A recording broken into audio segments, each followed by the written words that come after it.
There are millions of spaces in your mind which are magical in nature. In our brain, there are millions of cannabinoid receptors.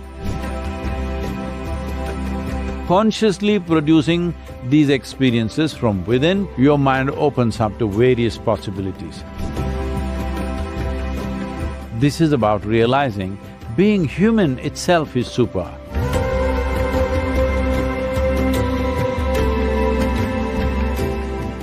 See, it's been discovered, or we have observed, that in our brain there are millions of cannabinoid receptors. So what does this mean? Lots of speculation went on.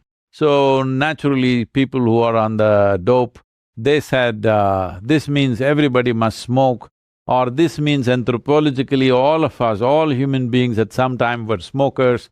Then they came up with this, that these cannabinoid receptors are there because the body is supposed to produce this. The brain carries millions of receptors and the body is supposed to produce the endocannabinoids. So, this production, it can be either on or off depending upon how you have kept yourself. That within yourself you can generate a chemistry which keeps you always blissful. But the most important aspect of it is, when it comes from outside, it keeps you… maybe it makes you blissful for a brief amount of time, but it makes you unaware. When it comes from within, it keeps you blissful and makes you super aware, which is the important thing. So this is not about trying to become some kind of a superhuman being. This is about realizing being human itself is super. And once you are blissful by your own nature, you always see that your life is super. It doesn't matter, some situations in our life go well, some don't go well, some happen our way, some don't happen our way, but this one life should be always happening our way. Sadhguru, John Sviokla, lovely to be with you. I love your work. In a somewhat related vein, what do you think of the role of psychedelics in terms of, showing things that you normally don't see in normal life? Are they detrimental for the reasons you just said, or useful on a path?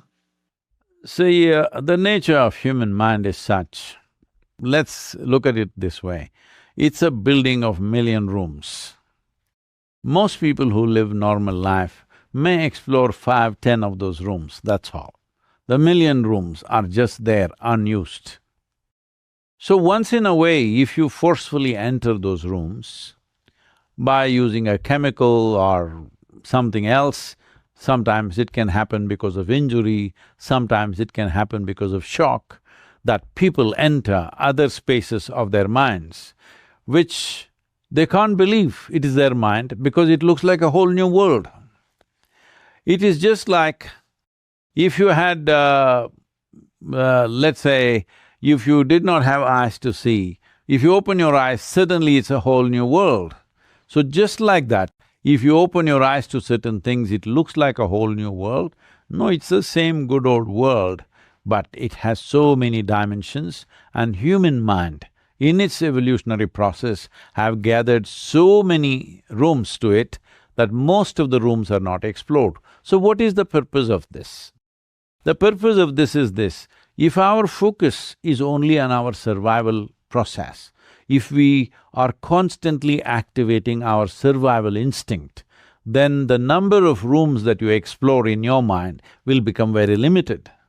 If our focus and our attitude is not about survival, because survival essentially means we want to build a wall of protection around ourselves.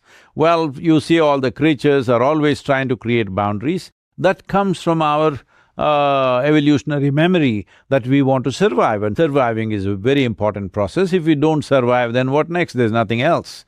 So we must survive. But is it necessary that your survival instinct is always on? If you are a wild creature, yes, it must be always on.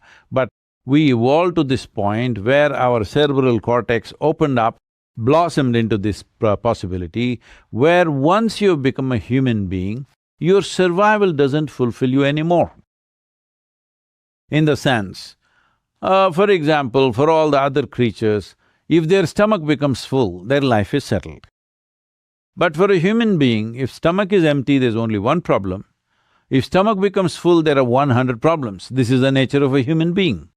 Because for a human being, life does not end with fulfillment of survival requirements. In fact, life begins only after survival is taken care of. This is the nature of a human being. And no matter where you are, in what position you are in your life, you want to be something more than who you are right now. If that something more happens tomorrow morning, once again you want to be something more.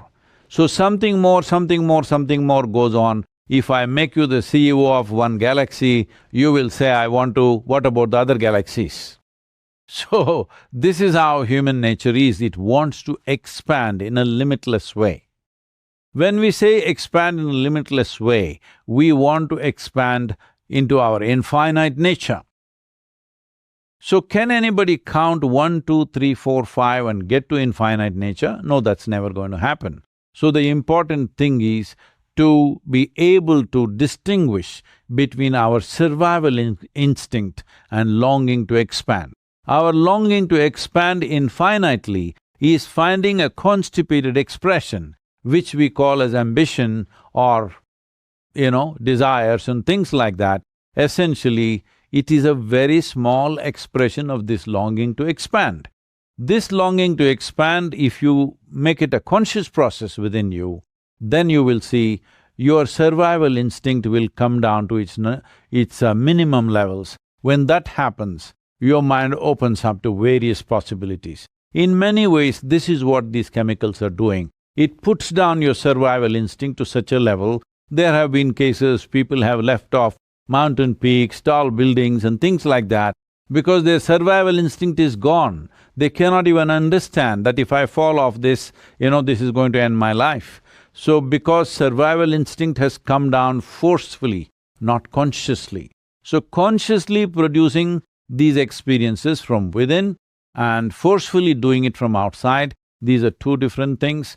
Here and there, somebody might have felt that because something opened up, they benefited from that, but you look at the larger consequence of such experiences, most of the time it's left people either frustrated or disturbed or imbalanced. Very, very few people can really claim they have benefited from that. You mentioned that the mind has millions of rooms, which I found to be really interesting and resonated with me. You seem to be someone that has explored more of those rooms than most others. Can you talk about some of the rooms you explored that others may not know about?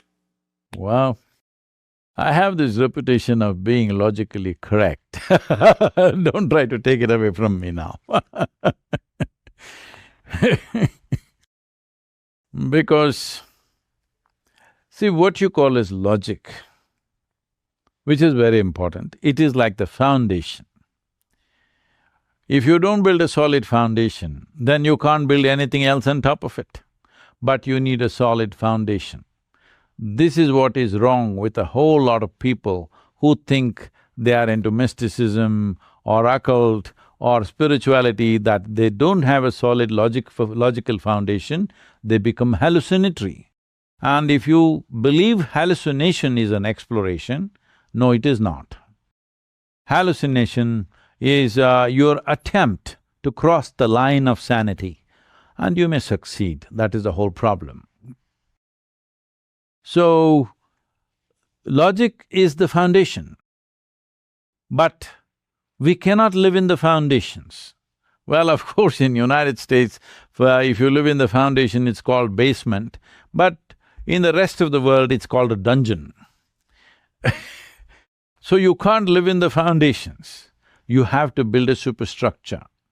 So there is logic, but on the surface of life, if you look at it, everything is logical, everything falls into logical patterns. But if you look at life little more profoundly, then you find nothing subscribes to logic. Everything, has a magical element to it. I'm using logic, magic as a thing. Let's say anything that's not logical is magical.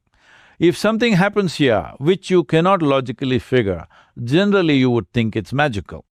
So there are millions of spaces in your mind which are magical in nature. But now we are speaking.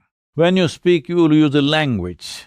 When you use a language, it has to be logically correct. If I say something illogical, you will think I've gone crazy. So I will not take that risk right now. You come if you want to explore, we can set you up on something.